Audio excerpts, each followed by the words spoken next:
మళ్ళీ నేను ఒకటే ఇక్కడ మాట్లాడుతున్నా, ఈరోజు అన్నా క్యాంటీన్కి మీరు ముందుకు రండి.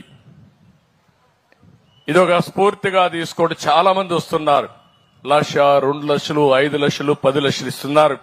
వారందరిని అభినందిస్తున్నా.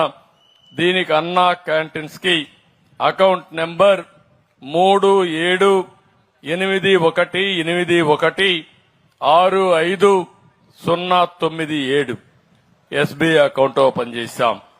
ఐఎఫ్ఎస్సి కోడ్ ఎస్బీఐ N00205441 ఈ నెంబర్ ఉంది. ఇది కూడా నేను ఎక్కడెక్కడ పేపర్లో ఇస్తా ఉంటాం, గవర్నమెంట్ వెబ్సైట్ లో పెడతాం. ఎవరన్నా పే చేయాలంటే డైరెక్ట్ కూడా వెబ్సైట్ ఉంది, annacantintrust.ap.gov.in. ఇది కూడా మీరు పెడితే ఎక్కడికక్కడ పంపించే పరిస్థితి వస్తుంది.